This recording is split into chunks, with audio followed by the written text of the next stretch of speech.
Buenas tardes. Diga, por favor. Gracias. Perdón. Buenas tardes. El doctor Felipe Córdoba, doctora. Usted está identificado por el consejo, ¿no? El doctor tiene 15 minutos, vamos a dar inicio al primer caso. Y el primer caso es un caso de la comunidad indígena, de 15 indígenas. Tiene 15 minutos, nosotros vamos a hacerle solamente la verdad. Solo una aclaración. No es de justicia indígena en el caso, sino más bien los hechos sucedieron En una comunidad indígena. Sí, ya. ya. Entonces tiene 15 minutos, doctor, y le podemos preguntar si existe oscuridad en algún punto, ¿no? 15 minutos para cada caso, doctor. Bien. ¿Sí?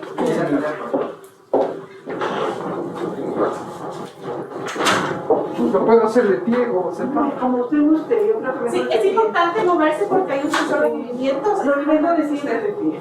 Bien, perfecto.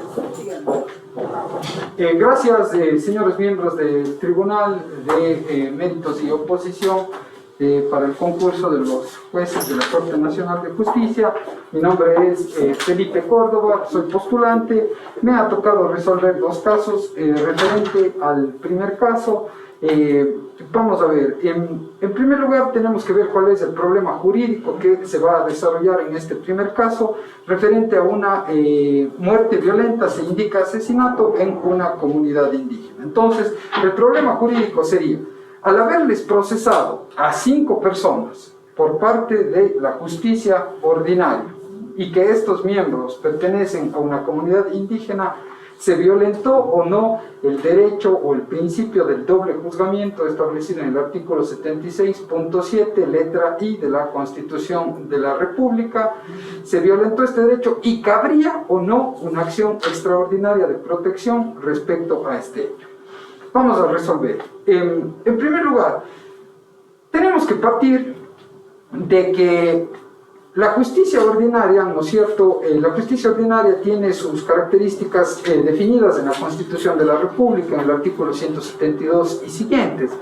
En el caso concreto se nos habla sobre la justicia indígena. ¿Es reconocida o no la justicia indígena en nuestro país? Efectivamente es reconocida, así lo dispone el artículo 171 de la Constitución de la República, que se reconoce el derecho consuetudinario. ¿Para qué? Para que en base a sus tradiciones ancestrales puedan administrar justicia. Pero, ¿qué pasó con una muerte similar que se dio en una comunidad indígena y que la Corte Constitucional lo calificó como el caso de la Cocha 2? ¿A qué se refiere este caso? Se refiere al asesinato de miembros de una comunidad indígena en donde se aplicó la justicia ordinaria, la jurisdicción indígena a estas personas. ¿Qué dijo la Corte Constitucional en el caso de la Cocha 2? Dijo que... Perdón. Perdón, disculpe. Bien. En el caso de la Cocha, sí, la Cocha 2. En el caso de la Cocha 2 indicó que el bien jurídico tutelado es la vida. Entonces partamos de la vida. ¿Qué dice la Constitución y qué dice la ley? A ver, entendamos que la Constitución es la que crea los bienes jurídicos y el derecho penal es el que los tutela o los adopta. Los derechos de libertad están establecidos en el artículo 66 de la Constitución y el artículo 66.1 determina la inviolabilidad de la vida.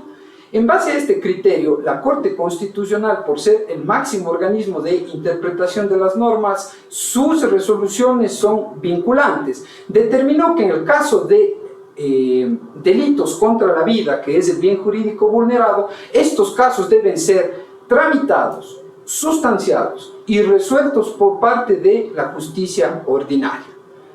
En este caso no existiría vulneración al procedimiento. ¿Por qué? Porque si bien en los artículos 344 y siguientes del Código Orgánico de la Función Judicial se determina el procedimiento para la justicia indígena, existen principios como el non bis in idem, que dice que no serán juzgados, ¿sí? O no existirá un doble juzgamiento si es que ya se sometieron a la justicia indígena, salvo que pueda existir un control constitucional. Este control constitucional ya lo ha hecho la Corte Constitucional, en este caso, en esta sentencia, y esta sentencia determina que los delitos contra la vida deben ser resueltos por la justicia ordinaria. Ahora, se interpone una acción extraordinaria de protección. La acción extraordinaria de protección es contra los autos o resoluciones definitivas.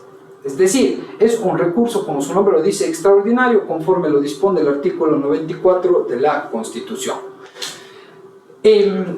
Para interponer un recurso extraordinario de protección, el caso que se me ha asignado, se indica que existe un llamamiento a juicio. No existe una sentencia o resolución en firme, conforme lo dispone el artículo 94, para que se plantee una acción extraordinaria de protección. Entonces, esos dos problemas jurídicos que se han puesto en conocimiento, y respecto a que se resuelva si existe o no, o se disponga la suspensión inmediata o la suspensión inmediata de los procesos judiciales. Primero, no cabría. Segundo, la inmediata libertad. Cuando existe una, digámoslo así, una detención arbitraria o ilegal, lo que cabría sería un habeas corpus. Eso cabría en materia de derecho constitucional, pero en el presente caso no cabría una inmediata libertad. Y sobre la resolución interpretativa que emita la Corte Nacional de Justicia, en el presente caso ya existe la resolución de la Corte Constitucional. ¿Y en qué se basa la Corte Constitucional? Se basa, si bien los bienes jurídicos todos tienen que ser por igual, es decir, todos tienen que ser valorados por igual, los bienes jurídicos, la Corte Interamericana de Derechos Humanos nos ha dicho que los bienes jurídicos tienen importancia de acuerdo a la gravedad o la afectación de los mismos. Entre otros, si bien no tiene una escala, pero pone o resalta lo que es el derecho a la vida. La doctrina, ¿sí? Por ejemplo, el profesor Percy Cavero García, peruano, en su obra Derecho Penal, nos dice que la vida es la muerte injusta de una persona.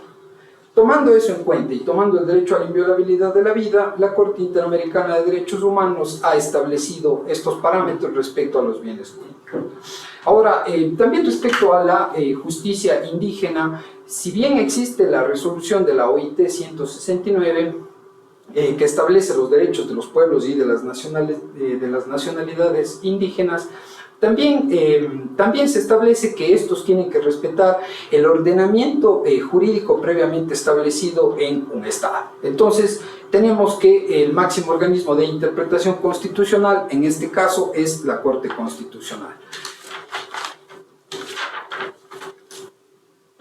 Como resultado tenemos que no existe una violación al derecho de doble conforme, es decir, no han sido juzgados dos veces por la misma causa estas personas al iniciarse un proceso en la justicia ordinaria por el delito contra asesinato. Además, que tampoco existe una resolución conforme el caso que se me ha presentado. ¿Por qué? Porque únicamente se presenta un caso con un llamamiento a juicio.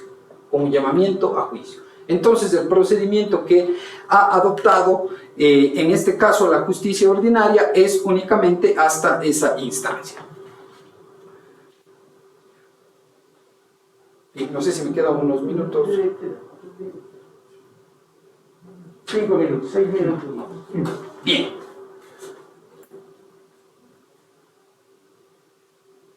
El artículo 76.7, letra I de la Constitución de la República y los parámetros de la Corte Interamericana de Derechos Humanos reconocen en doctrina como el derecho al doble conforme. El artículo 5 del Código Orgánico Integral Penal también establece que ninguna persona puede ser juzgada dos veces por los mismos hechos, salvo el caso de la jurisdicción indígena, es decir, que se respeta este procedimiento. Bien, la acción que se presenta por parte del hermano de la persona que se indica, de las personas que se indica, están siendo juzgados y que habrían sido detenidos por parte de la justicia ordinaria. La persona no sería en este caso, no sería la acción que presenta, es decir, la acción extraordinaria de protección, En este caso, reclamar los derechos de las personas que han sido privadas de la libertad.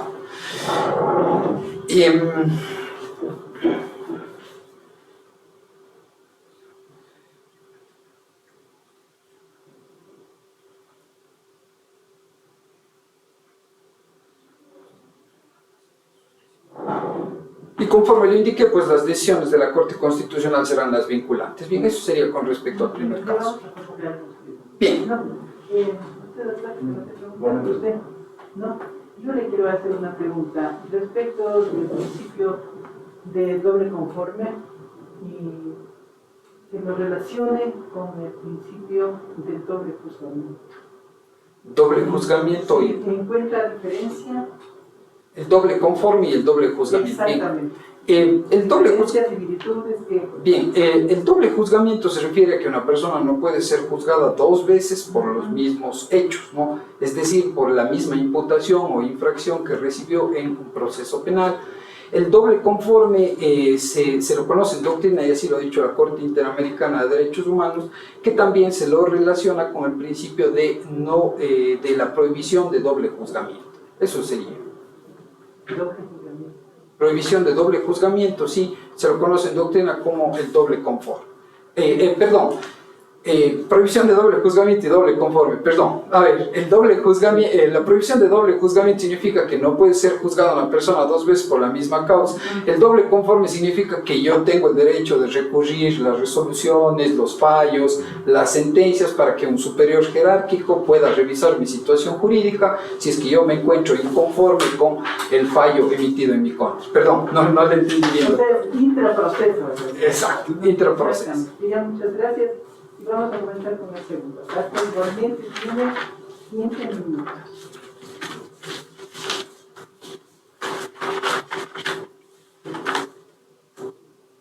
Bien, el segundo caso es...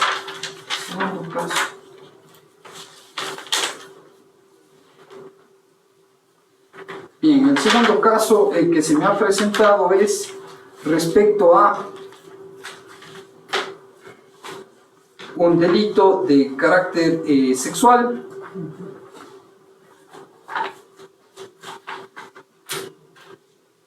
Bien, en este caso tenemos que los recurrentes han planteado un recurso de casación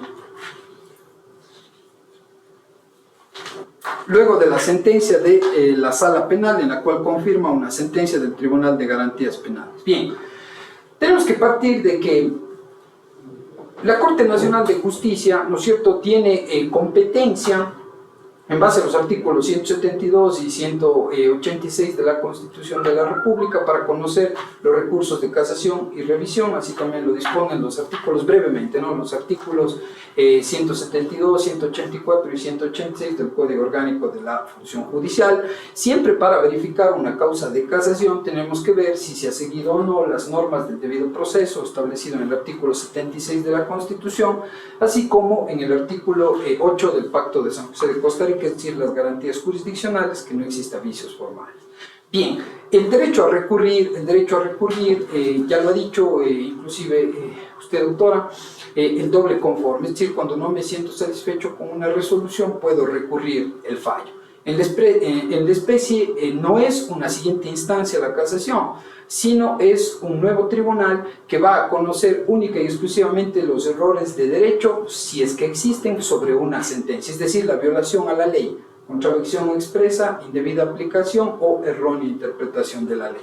En la especie se pone un caso de un abuso sexual y los problemas jurídicos a resolver son: si existe indebida aplicación del artículo 170 del Código Orgánico Integral Penal, además si existe contravención expresa a los artículos 76.6 y punto 7, letra L de la Constitución, esto es el principio de proporcionalidad, principio de motivación, y si existe contravención a los numerales 2, 3 y 18 del artículo 5 del Código, esto es favorabilidad, duda a favor del reo y la motivación.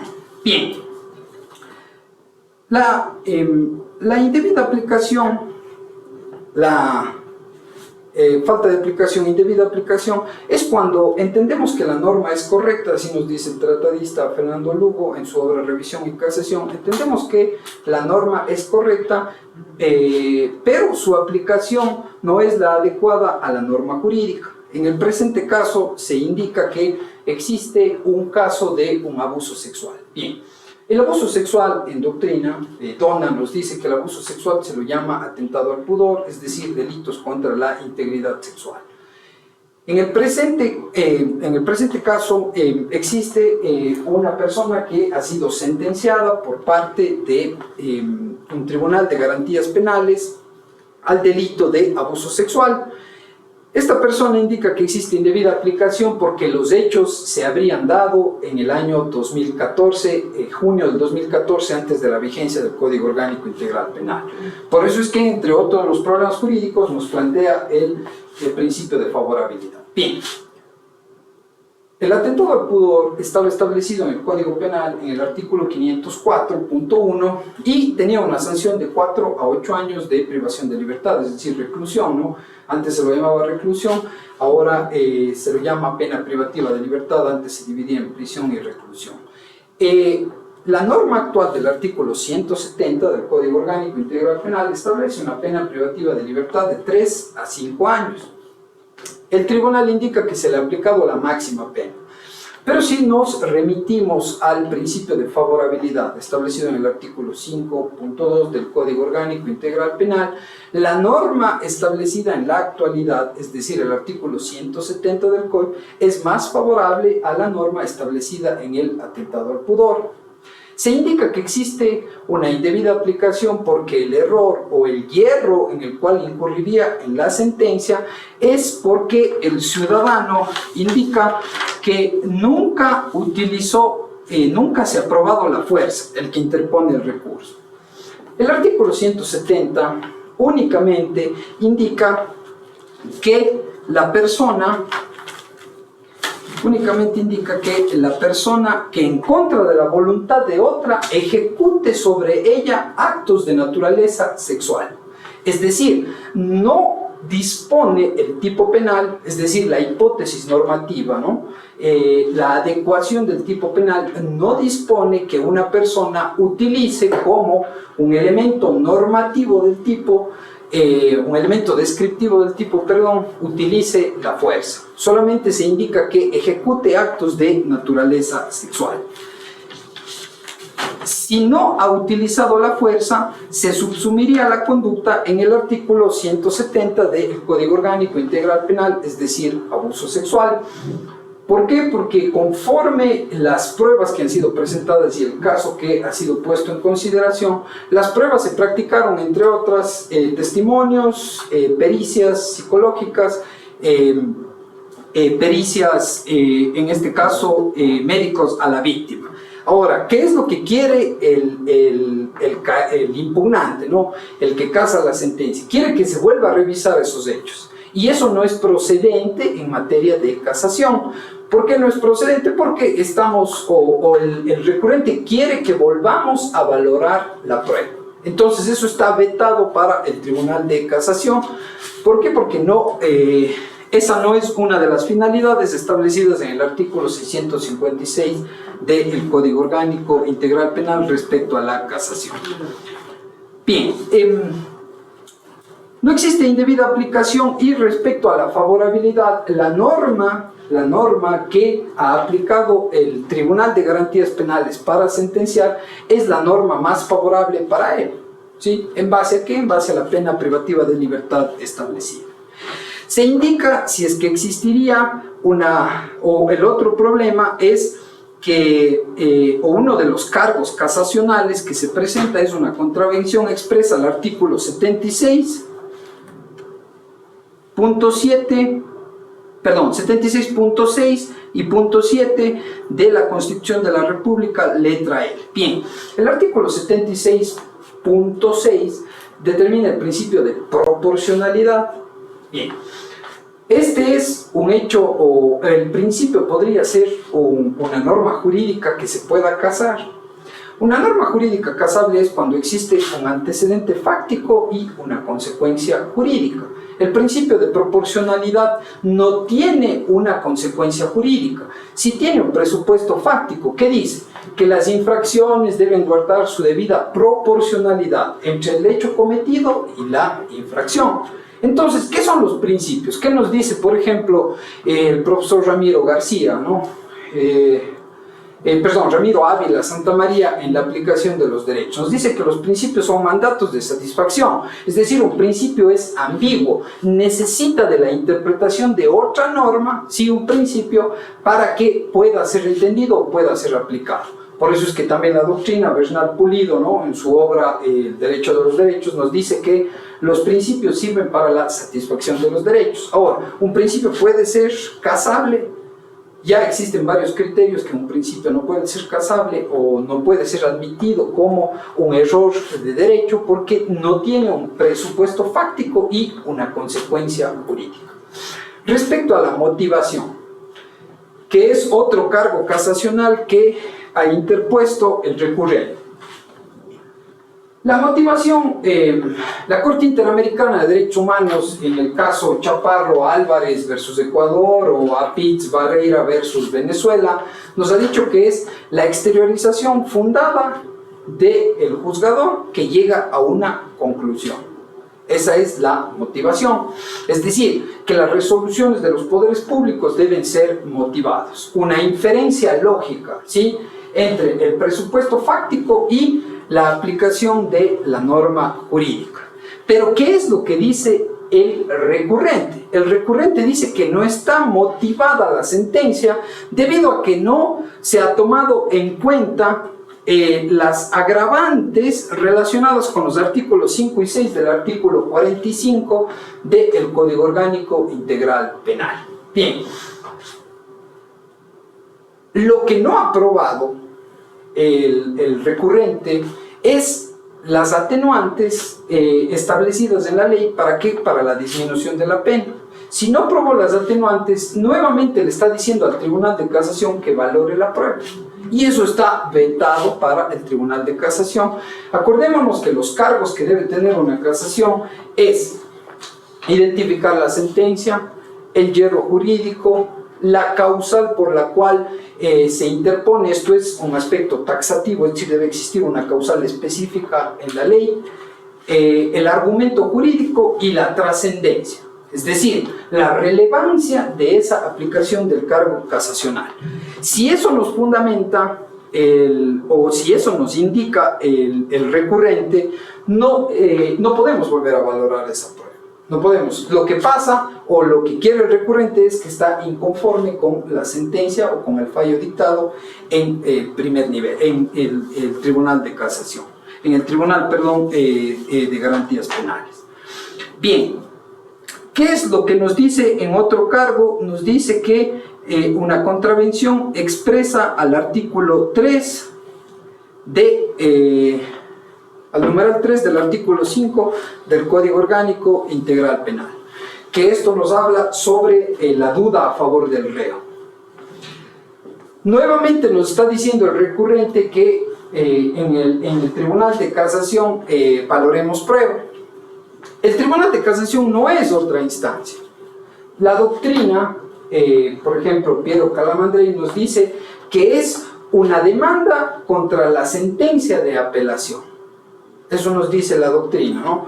Y nuevamente nos pide que valoremos por qué el tribunal, lo que ya fue probado por el tribunal, lo que ya fue establecido por el tribunal como probado.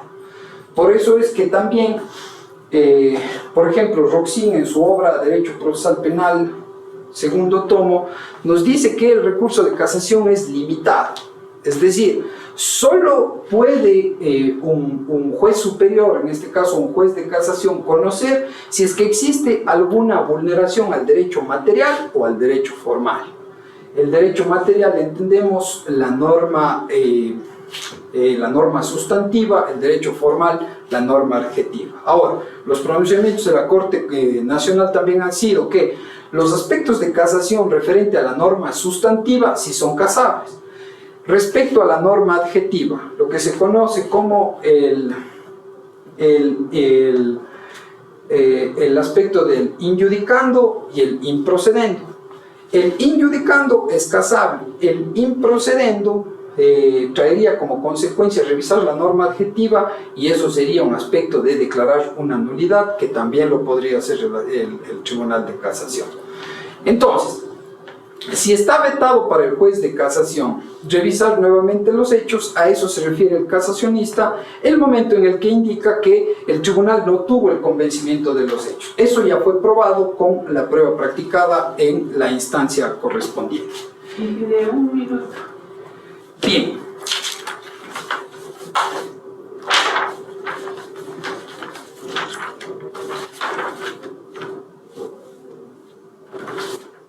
Por último,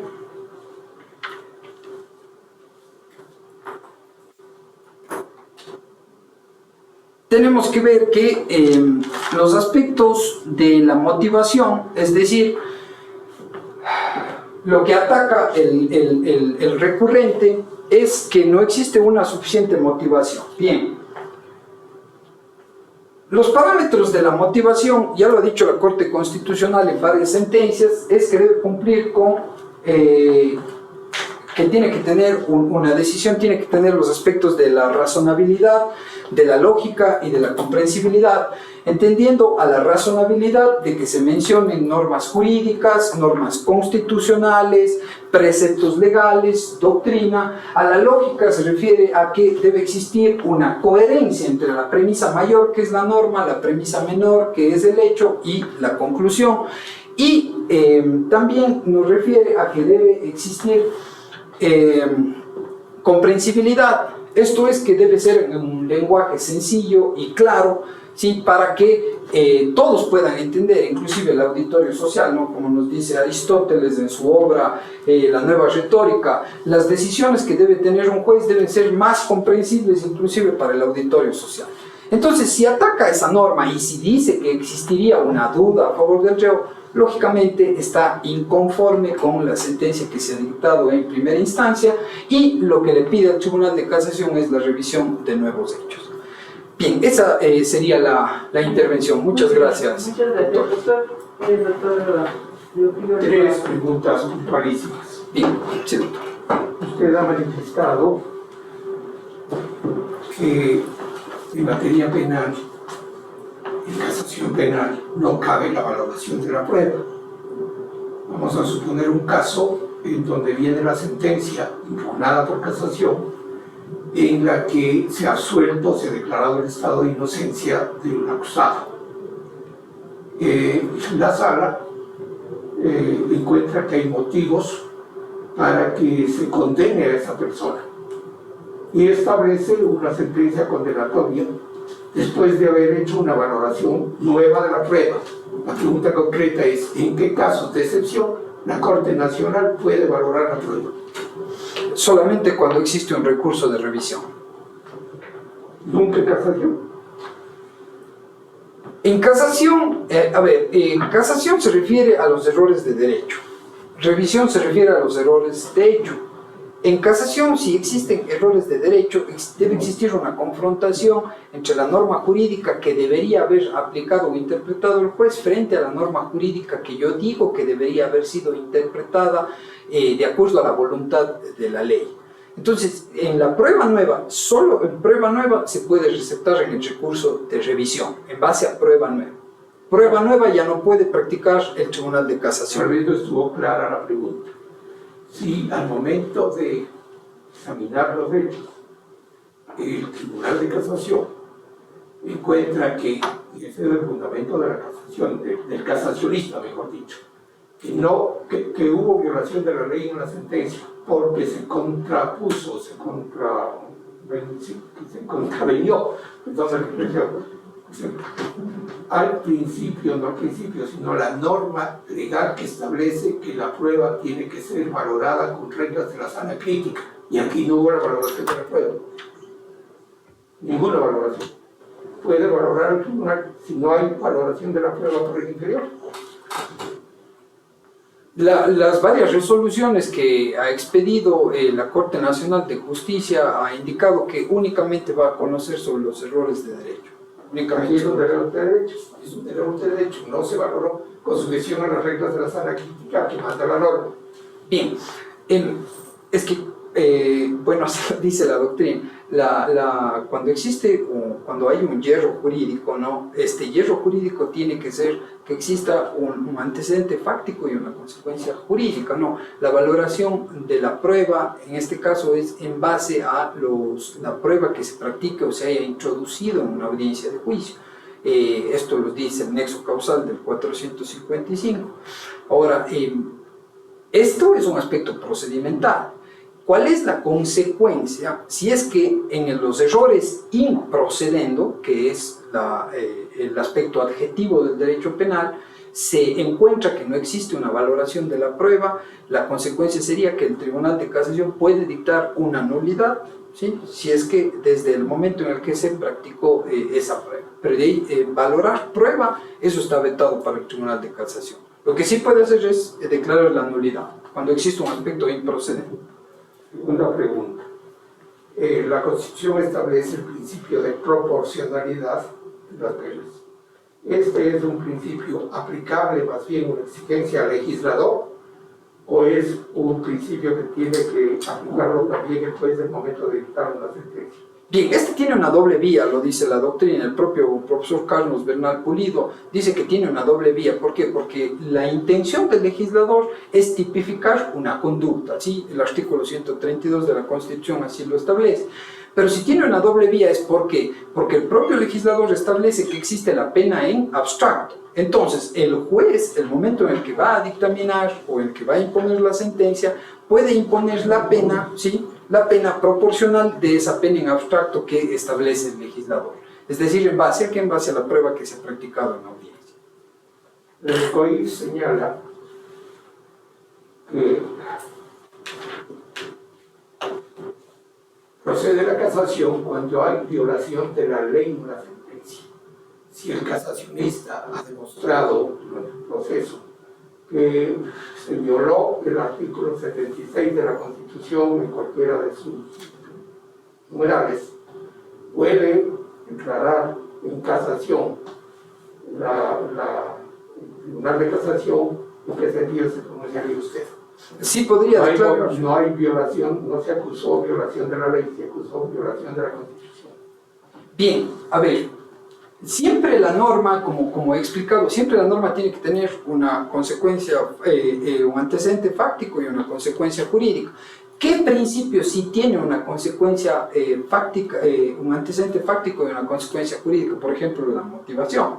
¿Sí? ¿Por qué? Porque dice que las resoluciones de los poderes públicos, si no son motivadas, serán nulas, ¿no es cierto? Entonces tiene una consecuencia jurídica. Entonces, algunos principios no tienen una consecuencia jurídica, por eso son ambiguos, ¿sí? Y necesitan de otra norma para ser interpretados. En cambio, la motivación no. Entonces, sí podría existir en este caso, una de las causales de violación a la ley. ¿Por qué? Porque es un deber, ¿no? Es una obligación que todas las resoluciones judiciales tienen que ser motivadas. Gracias, ¿Sí? doctor. Bien. Yo te voy a hacer la última pregunta, si me permite. Con relación a lo que acaba de mencionar de la motivación, hablaba de los principios, estamos de acuerdo. No, ya, los principios a veces también nos rigen por reglas, pero son inaplicables. Pero, ¿la motivación es un derecho o es una garantía? La motivación es una garantía del debido proceso, establecida en el artículo 76, porque si es que leemos el encabezado, nos dice el debido proceso se basa en las siguientes garantías, además que también se establece como principio en el artículo 5 del Código Orgánico Integral Penal. Perdón que me diga, pero está bien, el artículo 77 trae las garantías del debido proceso.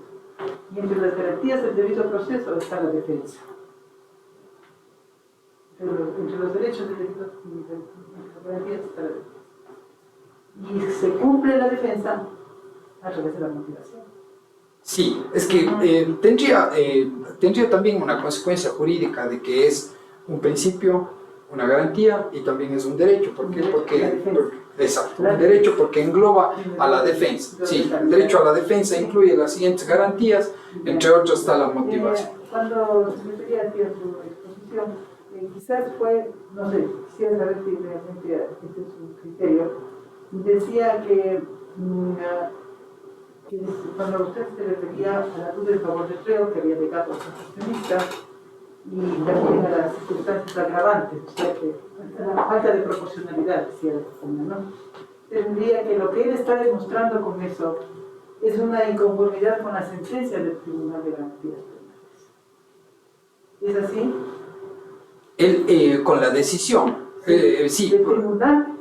¿Es así? Del Tribunal de Garantías Penales, sí, porque, a ver, porque según el caso, el Tribunal de Garantías Penales le sentenció a la máxima pena por el delito de agresión sexual y él apela la sentencia. Entonces la sala de la Corte Provincial ratifica la sentencia del tribunal y por eso el recurrente presenta un recurso casacional. ¿Pero será con relación a la sentencia de primera instancia? No, respecto a la sentencia de la sala de la Corte Provincial, sí, respecto a la sentencia, porque esa es la última instancia, ¿no? Esa es la última instancia en la justicia ordinaria, luego se abre el recurso extraordinario que es el de casación, es decir, una demanda contra la sentencia de segunda instancia. Muchas gracias. Bien. Me pasó una última pregunta. Sí, dígame, doctor. Puesto que los hechos revelan que se cometieron el 15 de junio del 2014 este abuso del boticario de una farmacia. ¿Cuál es el código aplicable y está o no está prescrita la acción al momento de resolverlo? Bien, el código aplicable, de acuerdo al procedimiento, sería el Código Orgánico Integral Penal, de acuerdo al procedimiento, sí, el procedimiento. Y en este caso, si es que el hecho fue antes de la vigencia del COI o posterior a la vigencia del COI, conforme lo dispone la propia primera disposición transitoria del COI, si la conducta punible es más favorable, anterior o posterior, si ahí se aplica el principio de favorabilidad. Si es que es más favorable la pena privativa de libertad. Conforme indiqué, el 504 tenía una pena mayor al actual 170 de... Pero la pregunta hacía referencia a la prescripción de la acción. A la prescripción. Según la fecha de la infracción, No, de la instrucción. según la fecha de la instrucción fiscal, que se determina, 15 de junio del 2014. ya, bueno, aquí dice, se denuncia el 15 de junio del 2014, pero no sé si en el caso se establezca, porque dice, denuncia que el 15 de junio del 2014. Refírase a esta fecha. Bien, rigiéndose a esta fecha, no estaría prescrita. ¿Por qué? Porque el artículo 504 determina reclusión de 4 a 8 años y el artículo 101 del Código Penal, ya derogado, determinaba que los delitos de reclusión prescriben en 10 años. Bien. Muchas gracias. Bien, gracias doctores. El caso, por favor, de una vez para mí. El caso, sí, perdón, estás allá. ¿Cómo está? Estos son los dos. Ya le traigo ahorita, ¿ya? Ahorita le traigo. Ahorita viene. Sí, por favor.